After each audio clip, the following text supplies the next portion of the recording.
ថ្ងៃមុនខ្ញុំផងពីរូបផ្កាបងចារូបផ្កាដែលយកមកស្លកកោចាមានបងខមមិនច្រើនមែនតែនពីឈ្មោះផ្កា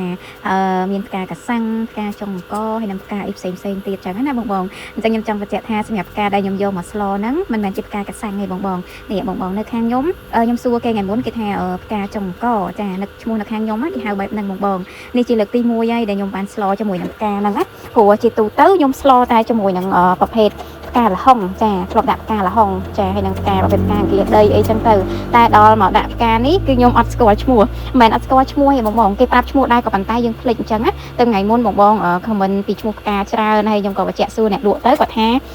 គេហៅផ្កាចុងអង្គបងសម្រាប់ផ្កានេះយកមកស្លកកោឆ្ងាញ់របស់គេមែនណាបងចារសជាតិគឺថាឆ្ងាញ់ខ្លាំងតែម្ដងខ្ញុំធ្លាប់តែស្លប្រភេទផ្កាល្ហុងផ្កាអីចឹងណាដល់ពេលមកស្លជាមួយនឹងផ្កានេះរៀងប្លែកដែរចាថ្ងៃនេះស្លកកោរបស់ខ្ញុំបន្លែអត់ទៅជាទិញគេប្រហែលទេបងផ្សាយផ្សំតែជុំវិញផ្ទះទេនិយាយពីថាបានជាមួយនឹងស្លឹកម្រុំស្លឹកម្រះចាល្អខ្លាំងណាស់បងអើយនៅផ្ទះខ្ញុំអញ្ចឹងមិននឹកឃើញចង់ស្លកកោញ៉ាំតែម្ដងហើយសំខាន់ទៅផ្សារឃើញផ្កាហ្នឹងអ្នកលក់គាត់ថាស្លកកោឆ្ងាញ់ណាអញ្ចឹងក៏សាកស្លតាមគេមានអីបងឆ្ងាញ់មែនចាឆ្ងាញ់បងអាចសាកបងយកទៅស្លបានណាបើសិនជាបងអត់ទាន់សាកស្លព្រោះខ្ញុំពីមុនខ្ញុំធ្លាប់តែស្លប្រភេទផ្កាល្ហុងផ្កាអីដូចខ្ញុំរៀបរាប់ដំបូងអញ្ចឹងបងចាតែស្លផ្កាហ្នឹងឯងទៅលើកទី1តែមានអីបងរសជាតិគឺថាឆ្ងាញ់តែម្ដងពិសេសបានជាមួយនឹងស្លឹកម្រុំស្លឹកម្រះបែបល្វីងណាបងនិយាយថាស្លកកោឆ្ងាញ់ម្ល៉េះចាហើយសម្រាប់សាច់ដែលខ្ញុំយកមកស្លកកោថ្ងៃនេះគឺខ្ញុំមានជាមួយនឹងសាច់ជ្រូក3ជាន់និងត្រីដែរណាបងចាគឺខ្ញុំហាន់បែបហ្នឹងហើយការស្លក៏អត់មានអីខុសប្លែកមុនដែរគឺយើងបុកគ្រឿងមកចាយកដាក់ប្រេងឆាបន្តិចមកលីងគ្រឿងរបស់យើងមកចាដាក់ឲ្យវារៀងឈ្ងុយដាក់ប្រហុកដាក់អីចឹងណាបងចាដាក់ទឹកត្រីបន្តិចទៅក៏កូរសាច់ចូលហើយខ្ញុំក៏បន្ថែមជាមួយនឹងកលីងឲ្យហើយផងដែរហើយកលីងដែលខ្ញុំយកមកស្លនេះគឺយើងលីងខ្លួនឯងណាបងលីងខ្លួនឯងយកមកស្លក្លិនឈ្ងុយណាបងអើយកលីងថ្មីក្តៅបែបហ្នឹងយកមកស្លរសជាតិគឺថាកាន់តែឈ្ងុយឆ្ងាញ់បើសិនជា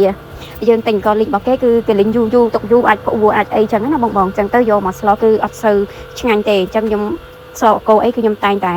លីងខ្លួនឯងតែម្ដងព្រោះវាមានក្លិនឈ្ងុយរសជាតិឆ្ងាញ់ចាហើយសម្រាប់ត្រីបងកោជាមួយនឹងសាច់ជ្រូកបែបហ្នឹងអាចដួសត្រីទុកសិនណាដើម្បីកុំឲ្យត្រីរបស់យើងបែកសាច់តែថ្ងៃនេះគឺខ្ញុំអត់បានដួសចេញទេចាដោយសារស្លត្រីដៃរឹងគិតថាសាច់វារឹងដែរបងតែមានណានៅតែបែកសាច់ដដែលនៅពេលដែលបែកសាច់ត្រីរបស់យើងអត់សូវឆ្ងាញ់ទេហើយសម្រាប់បន្លែខ្ញុំដាក់មុនគេគឺបន្លែល្ពៅបងចាដាក់ល្ពៅហើយយើងដាក់ទឹកតិចមកល្មមវាឲ្យរៀងឆ្អិនបន្តិចបាទខ្ញុំដាក់បន្លែហើយសម្រាប់បន្លែកកូរថ្ងៃនេះខ្ញុំមានតែប្រហែលមុខគេបងមានត្រប់ចាមានល្ហុងមានសណ្តែកគួរមានល្ពៅអីចឹងទៅចាហើយមានអានងមួយដែរចាដោយសារអានងផ្លែល្អពេកបេះមួយមកដាក់ស្លដែរទៅបងអើយចាវាអត់អីទេរសជាតិឆ្ងាញ់ដូចគ្នា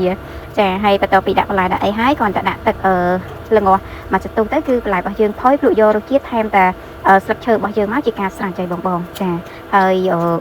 ចាសម្រាប់ស្លកកោថ្ងៃនេះគឺខ្ញុំអត់ប្រើខ្ទិះទេបងចារាល់ដងខ្ញុំតែងតែស្លកកោដាក់ខ្ទិះតែថ្ងៃនេះគឺខ្ញុំអត់ដាក់ខ្ទិះទេបងលក្ខណៈថាបែបធម្មតាចឹងណាចាតែរសជាតិឆ្ងាញ់ដូចគ្នាបងអើយចាហើយបន្លែរបស់យើងរៀងផុយហើយចាភ្លក់យករសជាតិល្មមហើយខ្ញុំក៏ដាក់ផ្កាចុងកនឹងចូលបងចាដាក់ផ្កាកោវា1 2 ហើយបាទខ្ញុំដាក់ជាមួយនឹងស្លឹកឈើរបស់យើងចាបន្លែខៀវរបស់យើងមានស្លឹកម្រុំស្លឹកម្រះចឹងណាបងតែសម្រាប់ស្លដាក់ស្លឹកម្រះនេះគឺខ្ញុំស្លអត់ដែលល្វីងទេបងគឺញ៉ាំឆ្ងាញ់មែនតើអ្នកខ្លះគាត់ថាល្វីងអត់ចេះញ៉ាំតែតាមពិតខ្ញុំស្លគឺអត់ដែលល្វីងទេបងចានិយាយពីថាស្លកកោបានស្លឹកម្រុំស្លឹកម្រះអញ្ចឹងគឺថាត្រូវតែម្ដងថ្ងៃនេះគឺខ្ញុំអត់ប្រើស្លឹកងប់ស្លឹកបាសអីទេដោយសារបាននេះស្លឹកពីរមុខនឹងខ្ចីពេកបងអើយអញ្ចឹងឲ្យដាក់តែពីរមុខនឹងឯងនិយាយថាមួយឆ្នាំងនេះហាបាយអត់សូវអស់ទេអស់តែស្លនឹងឯងបងព្រោះអីញ៉ាំតែស្លទេខាងខ្ញុំនេះបាយអត់សូវចុះទេហើយខ្ញុំអត់សូវយករសជាតិប្រៃទេបងយកលក្ខណៈមកល្មមដែលយើងញ៉ាំលក្ខណៈថាយើងញ៉ាំតែស្លបានណាចាអត់យករសជាតិដិតពេកទេចាហើយយើងដាក់ស្លឹកឈើដាក់អីហើយខ្ញុំក៏បន្ថែមជាមួយនឹងកលីងរបស់យើងទៀតសម្រាប់បងដែលចូលចិត្តបែបស្លកកោបែបខាប់ណាដាក់កលីងឲ្យច្រើនមកបងពិសេសបានកលីងដែលយើងកិនខ្លួនយើងបែបនេះទៀតគឺថាអូយក្លិនឈ្ងុយណាស់បងអើយរសជាតិគឺថាអូយឆ្ងាញ់បាយអស់ពីឆ្នាំងតែម្ដងមិនមែនបាយអស់ពីឆ្នាំងទេស្លគឺថាអស់ពីឆ្នាំងចាមានតែប៉ុណ្្នឹងទេបងអរគុណច្រើន